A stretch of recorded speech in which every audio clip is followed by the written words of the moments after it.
Hello दोस्तों, SPB study point पे आप सबका स्वागत है। दोस्तों, संविधान के क्रम में हम लोग मौलिक अधिकार देख रहे थे, जिसमें पिछले वीडियो में हमने बता चुके हैं कि कितने प्रकार के अधिकार हैं और किस तरह से कौन कौन से अनुच्छेद में जो छः तरह की स्वतंत्रता मिला हुआ है, 6 प्रकार की स्वतंत्रता मिला है मूल अधिकार में, उसके बारे में हम लोग देख चुके हैं। तो आइए आज शुरू करते हैं। कल हमने देख लिया था स्वतंत्रता के अधिकार के तहत जो अनुच्छेद 19 से 22 तक आता है, तो हमने 21 तक देख चुका था। आज हम लोग 22 से शुरू करते हैं, जो दूसरा अधिकार है।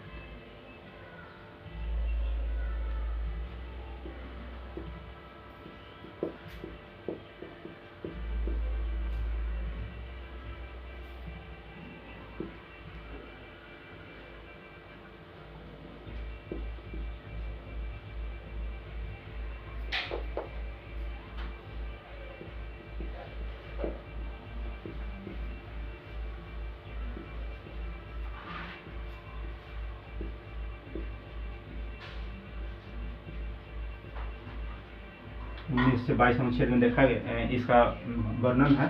तो आइए आज हम लोग देख लेते हैं अनुच्छेद 22 को। अनुच्छेद 22 में कहा गया है कि गिरफ्तार व्यक्ति के संबंध में संरक्षण,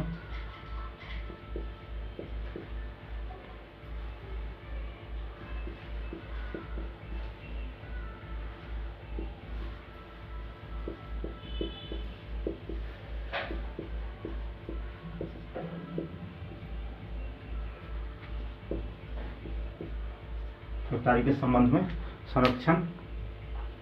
इसमें बताया गया है कि गिरफ्तार व्यक्ति को किस प्रकार की स्वतंत्रता दी गई है। गिरफ्तार जब कोई अपराध करता है तो अपराधी है, तो अपराध जो गिरफ्तार किया गया है, तो गिरफ्तारी के दौरान भी उसे कई तरह के अधिकार दिए गए हैं। उसको 3 प्रकार से हम लोग देख सकते हैं।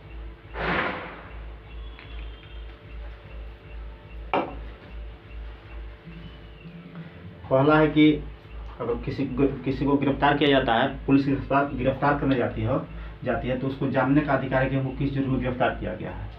तो किस अपराध के लिए गिरफ्तार किया जा रहा है, इसको जानने का अधिकार है, जानने की आज़ादी है, जानने की स्वतंत्रता है।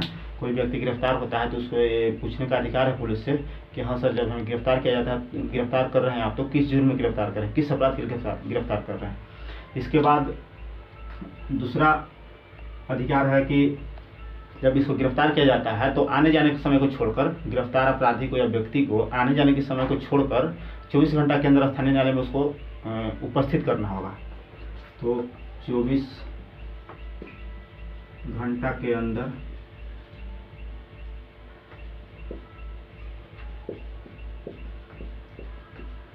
स्थानीय न्यायालय में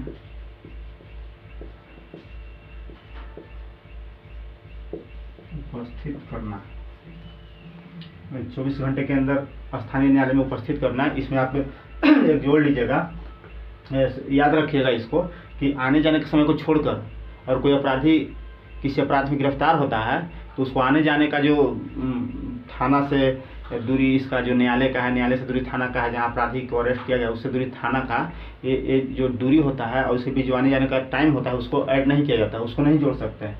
इसलिए आने जाने के समय को छोड़कर 24 घंटे के अंदर स्थानीय न्यायालय में उपस्थित करना। और तीसरा बहुत अच्छा है कि आपको गिरफ्तार किया जाता है, फिर भी आपको अधिकार है कि आप अपने मनपसंद का वकील रख सकते हैं, कानूनी सलाहकार को रख सकते हैं। तो अपनी पसंद की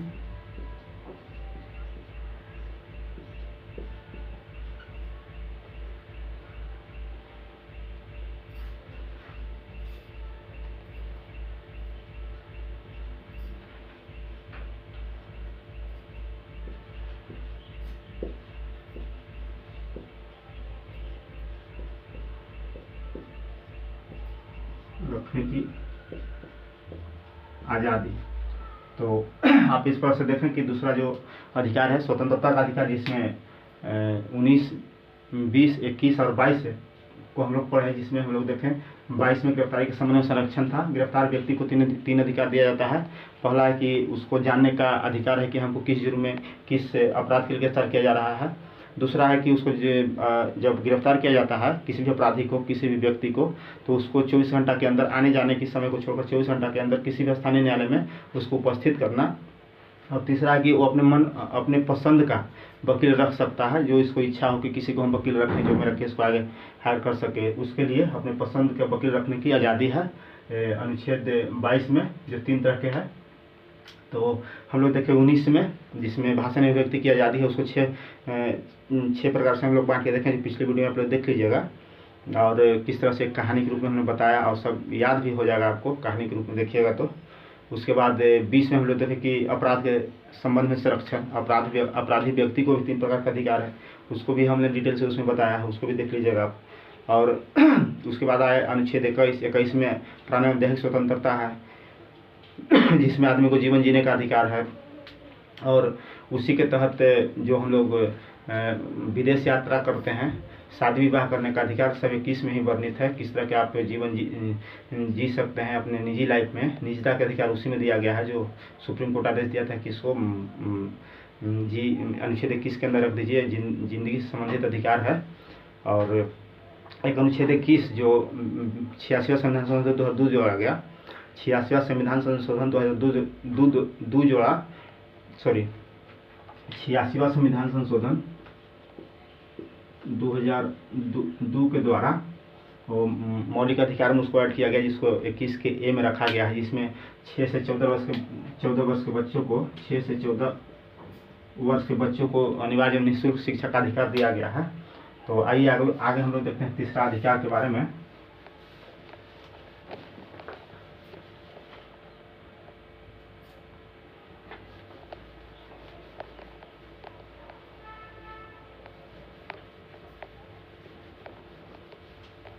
तीसरा अधिकार में हम लोग देखें तो मात्र 2 ही अनुच्छेद है।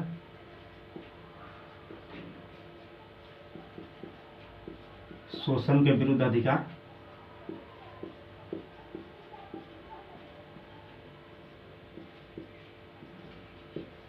किसी व्यक्ति को, बच्चे, बुजुर्ग या कोई वयस्क आदमी को अगर शोषण किया जाता है तो इसको भी 2 अनुच्छेद के तहत शोषण के विरुद्ध अधिकार दिया गया है। 23 और 24 में इसका वर्णन है। तो आइए पहला देखते हैं 23 और दूसरा है अनुच्छेद 24। तो इसको हम लोग देख सकते हैं 23 में बोला गया है कि किसी से आप जबरदस्ती काम नहीं करा सकते हैं, बलाश्रम नहीं करा, जब बल के आधार पे आप श्रम उससे काम नहीं करवा सकते हैं, बेगारी नहीं करवा सकते हैं, जबरदस्ती आप मानव तस्करी नहीं कर सकते हैं। इस सब का अपराध घोषित किया गया है, जो अनुच्छेद 23 में वर्णन है। जैसे मानव तस्करी पर रोक लगाया गया है, मानव के आप व्यापार नहीं कर सकते हैं, व्यापार को तस्करी बोल लीजिए एक ही है। जबरदस्ती आप बेगारी नहीं करवा सकते हैं,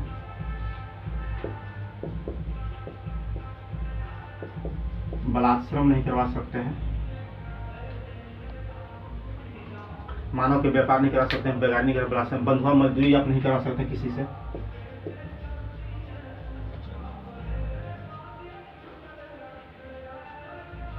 बंधुआ मजदूरी आप नहीं करा सकते हैं। बंधुआ मजदूरी को खत्म कर दिया गया है 1976 में। क्वेश्चन आपको आता है कि बंधुआ मजदूरी कब समाप्त किया 1976 में। तो आप देखें कि 23 में जो वयस्क हैं, जो बड़े बुजुर्ग हैं, उनको कहा गया कि मानव के व्यापार नहीं होगा, मानव के व्यापार नहीं कर सकते हैं, बेगारी नहीं किसी से करवा सकते हैं जबरदस्ती, और कोई वयस्क आदमी है तो बलाश्रम नहीं, बल के आधार पर उसे आप काम नहीं करवा सकते हैं, बंधुआ मजदूर के रूप में आप उससे बंधुआ मजदूरी नहीं करा सकते हैं। आइए आगे हम लोग देखते हैं 24-14 कॉमन है, आप याद रखिएगा 24-14 आपको एग्जाम हॉल में जब कंफ्यूज होगा तो याद रहेगा 24-14 वर्ष से कम उम्र के बच्चों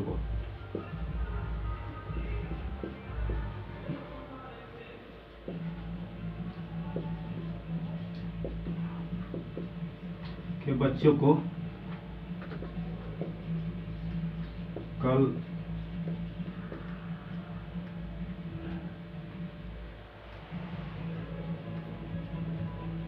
कारखाने आदि में काम करने से रोका गया है। जैसे देखते हैं कि आप होटल में देखते होंगे, ये टायर की दुकान पे देखते होंगे, बहुत सी जगह पे देखते हैं कि छोटे छोटे बच्चे काम कर रहे हैं, वो समझिए कि कानून के नज़र में अपराध है। उसको संविधान ने संरक्षण प्रदान किया मौलिक अधिकार के तहत। उसको बच्चा का मौलिक अधिकार है कि वो पढ़ाई करेगा। चूँकि 14 वर्ष से कम उम्र के बच्चों को आप देखें कि अनुच्छेद 21 के क में जो देखें कि 6 से 14 वर्ष के बच्चों को अनिवार्य निःशुल्क शिक्षा किया गया है, जो मौलिक अधिकार के अंतर्गत आता है। तो यहाँ भी 24 से 14, 24 वर्ष के बच्चा है, अगर 24 वर्ष से कम के बच्चा है तो उससे आप कल कारखाने में, कहीं होटल में, कहीं टायर की दुकान पे या बहुत जगह देखते हैं छोटे छोटे बच्चे रहते हैं, उनसे काम नहीं करवाना है। इसको रोका गया है। तो हमने अब शोषण के विरुद्ध अधिकार में देखें, अगर इस तरह से करते हैं तो बच्चे का शोषण होता है, अगर इस तरह से कोई काम करवाता है तो मानव का शोषण होता है, और जो कानून रूप से अपराध है, गैर कानूनी काम है ये सब। तो हमने देखे शोषण के विरुद्ध में 2, 23 और 24। 23 में देखे कि मानव तस्करी नहीं करवा सकते हैं बंधुआ मजदूरी नहीं आप करवा सकते हैं, किसी बलाश्रम में करवा सकते हैं, आप बेगारी नहीं जगह से किसी करवा सकते हैं। तो ये सब अपराध की श्रेणी में आता है। तो देख लीजिए, अगर जो इस तरह से काम करते हैं उनके लिए तो बहुत बुरी खबर है, और इस तरह से नहीं कीजिए। कारण कि जो फ्यूचर है, देश का फ्यूचर इसी पे टिका होता है। 14 वर्ष का जो बच्चा है, ये आगे चल के यही लोग पढ़ लिख करके IAS IPS या देश का भविष्य बनता है। इसलिए ऐसा काम प्लीज़ आप लोग नहीं करें। रिक्वेस्ट है आप लोग से हाथ जोड़ करके कि ऐसा काम नहीं करें।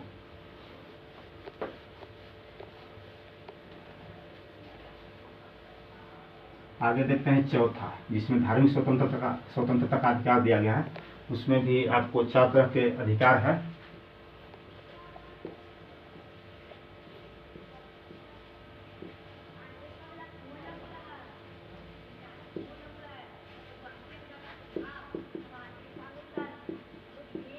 धार्मिक स्वतंत्रता का अधिकार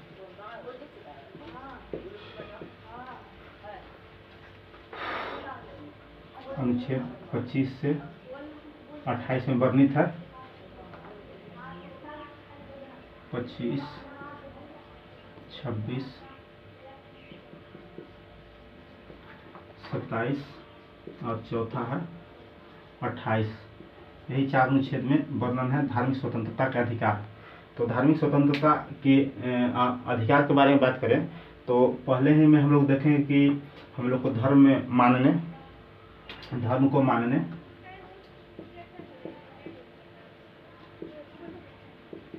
प्रचार करने एवं आचरण रखने की आज़ादी है। धर्म के प्रति आचरण का मतलब हुआ कि जो आप लोग देखते हैं कि पंजाबी लोग जो पगड़ी पहनते हैं, पाग पहनते हैं, और वो मोटरसाइकिल पे चलते हैं तो हेमलेट नहीं लगाते हैं। अगर पाग पहने तो हेमलेट नहीं लगाएंगे। उनको धर्म के तहत ही अधिकार मिला है, धार्मिक स्वतंत्रता का अधिकार के तहत ही धर्म के प्रति आचरण रखने का उनको अधिकार मिला है। उनको पुलिस नहीं रोकता है, पुलिस उनको कोई फाइन नहीं कर सकता हेमलेट के लिए, इसलिए हेमलेट वो नहीं लगाते हैं। यहीं से उसका संबंध है। जो धार्मिक स्वतंत्रता का अधिकार जो 25 में दिया गया है कि धर्म के प्रति आचरण वो अपना रखते हैं, उनके मन में भाव है कि मेरा धर्म है, वो इस तरह से रखेंगे। और मानने की इच्छा, इस देश से एक जानते हैं कि पंथ निरपेक्ष धर्मनिरपेक्ष राज्य है। यहाँ पे कोई किसी को ज़बरदस्ती नहीं कर सकता है कि आप ये धर्म को मानिए, ये धर्म को छोड़ दीजिए। इसलिए अपने तरीके से धर्म को मानने की आज़ादी है। चाहे जो भी आप धर्म स्वीकार कर लें, उसमें कोई आपको हस्तक्षेप नहीं करेगा। और प्रचार करने का, जो हम धर्म मानते हैं उसको भी हम प्रचार कर सकते हैं। मान लिया हम हिंदू धर्म मानते हैं तो हिंदू धर्म को प्रचार करेंगे, बौद्ध धर्म मानते हैं बौद्ध धर्म को प्रचार करेंगे, जैन धर्म मानते हैं तो जैन धर्म का प्रचार कर रहे हैं। सभी तरह के धर्मों का मानने का, प्रचार करने का और उसके प्रति आचरण रखने की आज़ादी दी गई है। अब जब हम धर्म को प्रचार करेंगे, मानने का अधिकार है और आचरण रखने का अधिकार है, तो इसको फिर हम प्रबंधन भी करेंगे। तो धार्मिक कार्य का प्रबंधन, कार्यों का प्रबंधन करना, ये भी अधिकार है 26 के तहत कि धार्मिक कार्यों का प्रबंधन करना। कोई भी हम धर्म मानते हैं तो हम लोग देखते हैं कि मतलब उसके लिए बहुत सा साधु महात्मा या धार्मिक गुरुओं को बुलाया जाता है। तो उसके लिए क्या माने प्रबंध करें, कैसे मैनेजमेंट करें, उसके बारे में दिया गया है कि 26 में धार्मिक कार्यों का प्रबंधन। और धार्मिक कार्यों का संपोषण, आगे हम उसको संपोषण करेंगे। धार्मिक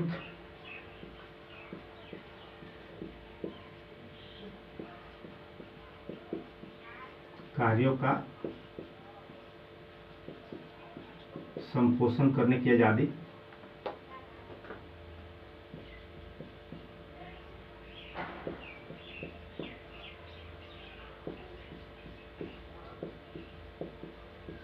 आज़ादी। तो हम लोग देखें कि 25 में मानव धर्म को मानने, प्रचार करने, आचरण रखने के हम लोग का अधिकार है। 26 में धार्मिक कार्यों को प्रबंधन करने का अधिकार है। 27 में धार्मिक कार्यों को संपोषण करने की आज़ादी है। और 28 में जब हम लोग धर्म मान ही रहे हैं, प्रचार भी कर रहे हैं, प्रबंधन भी कर रहे हैं, तो धार्मिक कार्यों पर धार्मिक स्थलों पर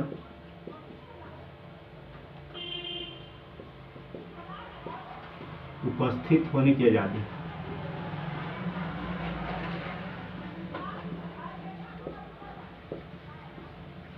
आप देखते हैं कि पटना में जो गुरु गोविंद सिंह का जो होता है दिसंबर में, और वहाँ पे जो धार्मिक सम्मेलन होता है, तो वहाँ कोई ऐसा नहीं होता है कि सिर्फ जैन धर्म वाले, सिख धर्म वाले ही जाएंगे।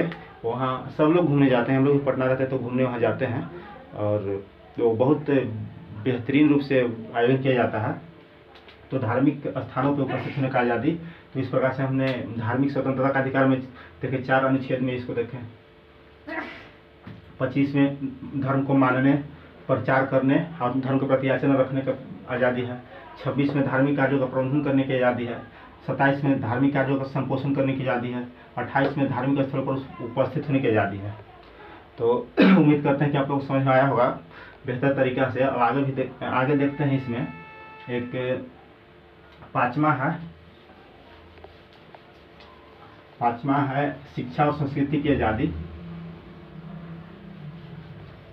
किस तरह से शिक्षा प्राप्त करके हम लोग संस्कृति को अपने बचा कर रखेंगे, उसके बारे में हम लोग देख लेते हैं। हम लोग का नहीं है वो, विशेष रूप से विशेष रूप से व्यक्तिगत वो स्पेशली रूप से अल्पसंख्यकों का है, जो हमारे देश में मुस्लिम भाई हैं उनके लिए है।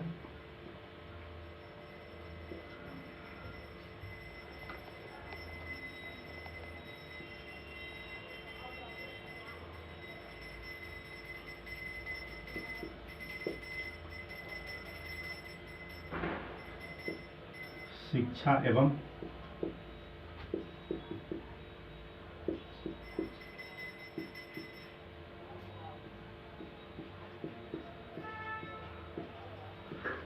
संस्कृति का अधिकार, इसको अनुच्छेद 29 और 30 में वर्णन किया गया है।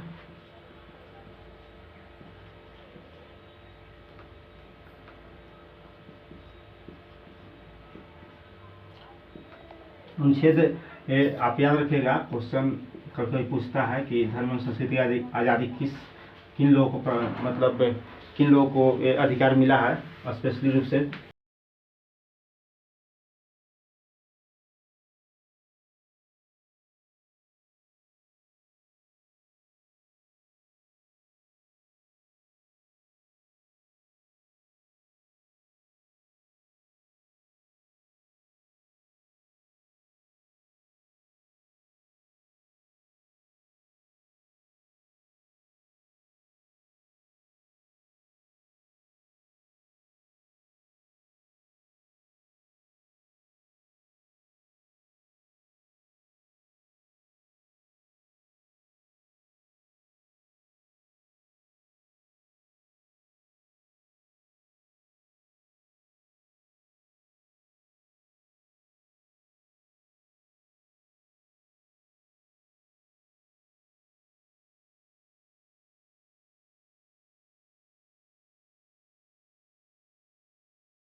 और वहाँ पे 5 प्रकार का रिट जारी होता है जो सुप्रीम कोर्ट हाई कोर्ट दोनों करता है। इसलिए क्वेश्चन आपको आता है सेट में, बार बार देखते हैं कि क्वेश्चन पूछता है कि इस मौलिक अधिकार का संरक्षक कौन है, तो न्यायपालिका सीधा लिखा होता है, या तो फिर हाई कोर्ट सुप्रीम कोर्ट दोनों आ जाएगा तो दोनों लगा दीजिएगा, ए और बी दोनों। अगर खाली सुप्रीम कोर्ट हो और फिर अन्य न्यायालय का नाम दिया हो जो उससे नीचे हो, हाई कोर्ट से नीचे, तो उसमें सुप्रीम कोर्ट दीजिएगा। हाई कोर्ट अगर रहे तो आज सुप्रीम कोर्ट नहीं रहे और उससे हाई कोर्ट के नीचे जो न्यायालय रहेगा इनमें से कोई नहीं रहेगा तो हाई कोर्ट के दीजिएगा। इस प्रकार से संवैधानिक उपचारों का अधिकार, इसको एक और क्वेश्चन याद रखेगा, डॉक्टर बी आर अम्बेडकर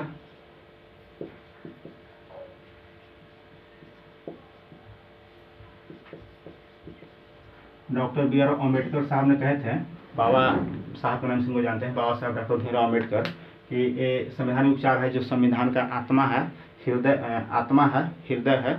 और यहाँ एक और क्वेश्चन हम पिछला वीडियो में पढ़े थे जो प्रस्तावना उद्देश्य का पढ़ रहे थे, उसमें हम लोग पढ़े थे कि इसको भी संविधान की प्रस्तावना और उद्देश्य को भी संविधान का आत्मा कहा जाता है। तो अगर कोई व्यक्ति विशेष को पूछे, व्यक्ति को जो पूछे, तो आप संवैधानिक उपचारों का अधिकार को दीजिएगा जो अनुच्छेद 32 में वर्णित है, जो डॉक्टर भीमराव अम्बेडकर साहब ने बोले थे कि संवैधानिक उपचारों का अधिकार संविधान का आत्मा है। और कोई व्यक्ति विशेष नहीं नाम वहाँ जुड़ा है तो आपको पूछ दे सीधा कि संविधान की आत्मा किसे कहते हैं, तो हाँ प्रस्तावना उद्देश्य को लगा दीजिएगा। तो इसके तरह तो इसके अंतर्गत सुप्रीम कोर्ट और हाई कोर्ट 5 प्रकार के रिट भी जारी करता है।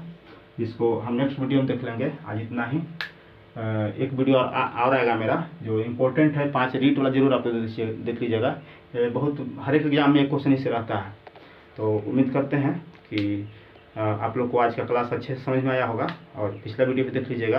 टोटल दोनों वीडियो देख लीजिएगा तो उम्मीद करते हैं कि आपको 90% क्वेश्चन सोल्व हो जाएगा, मौलिक अधिकार से छूटेगा कहीं नहीं। और आज दीपावली का त्यौहार है, आप लोगों को मेरी तरफ से ढेर सारी शुभकामनाएं दीपावली के अवसर पर। और उम्मीद करते हैं कि आप लोग जिस मुकाम में लगे हुए हैं, जिस जॉब की तैयारी करते हैं, वो आप लोग को बहुत जल्द मिल जाएगा। बस मेहनत से, शिद्दत से लगे रहिए, विश्वास रखिए, आत्मविश्वास रखिए, आपको ज़रूर सफलता मिलेगी। तो ठीक है दोस्तों, चलते हैं। धन्यवाद, थैंक यू।